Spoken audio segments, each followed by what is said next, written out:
talo fa nei tu lao fa opoponga o tala lau le teo Polinisia.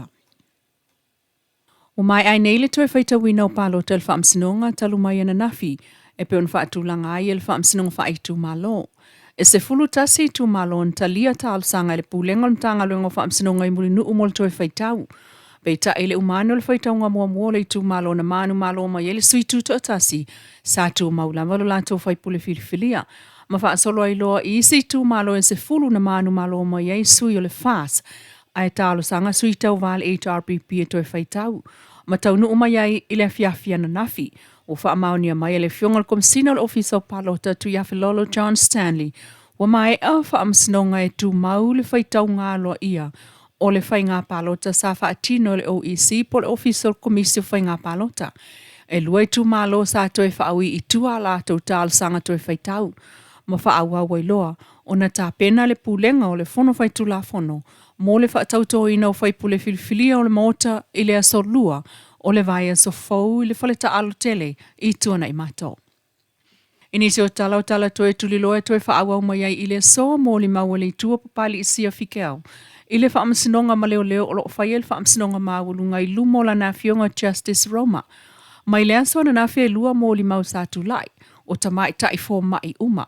Peitai, a o whanga solo le mōli maua leo le matai leo lo to whanga le fionga amitona e Cecilia la i lima, na ia mo mōli papali isia i leo.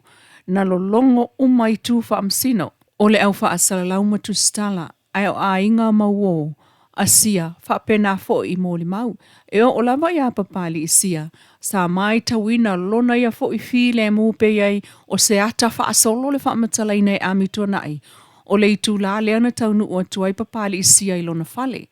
Aina whaate ia lava le whaamsinonga, i le tū whaafose ia i lunga o papali i, ma masau sa o lava i le whai te to ana i lona i tū tau matau, e o so atu i leisi potu whaamasino o lo so.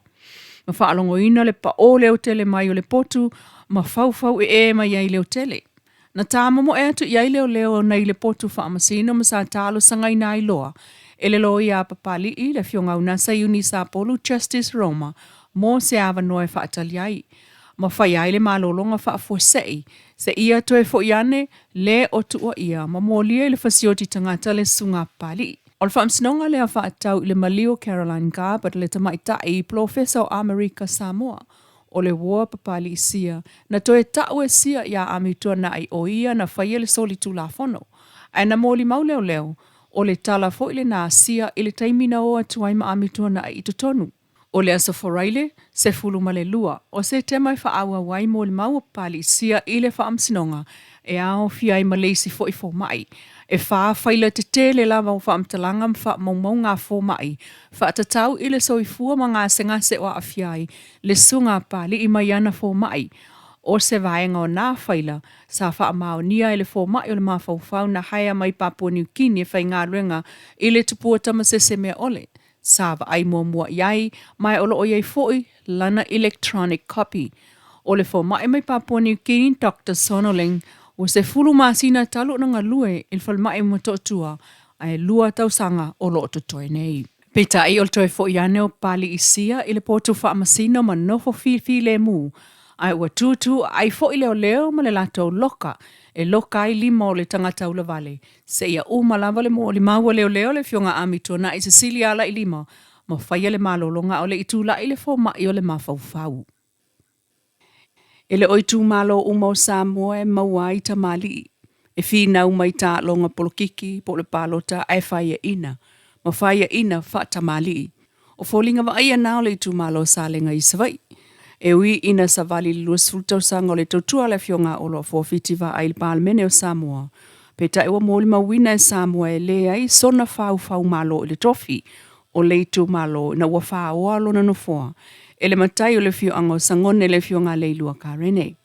Ai ua na o le wha malo ma le wha manuia. Lea na tau napa iai le fionga le whaipule o le minister malo tausi o iai nei.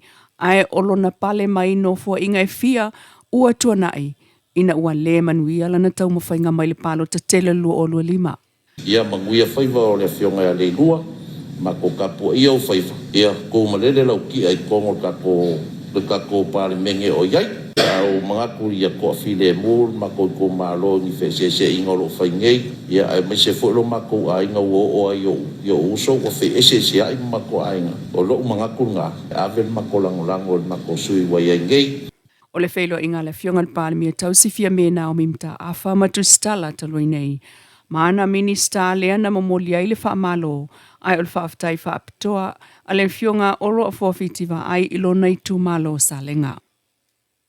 E la te tolu sfulu le au malanga whaafiafia le te tau mana ia mai o Kilani New Zealand na awhea le loto au whanau ma mātua sa waina le Campus of Hope i tōna i mato.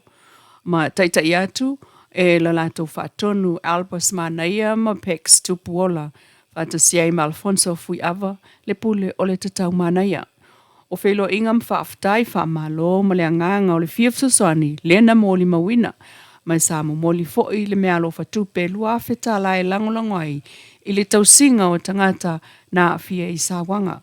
Ma whapena fo'i un whaaftai el pulengo le SVSG le au sosani mai le tatau Manaia i le vaya sonei. Tala nao nei tu lama lau li tio pulun sia manuia toengol nei fo'i as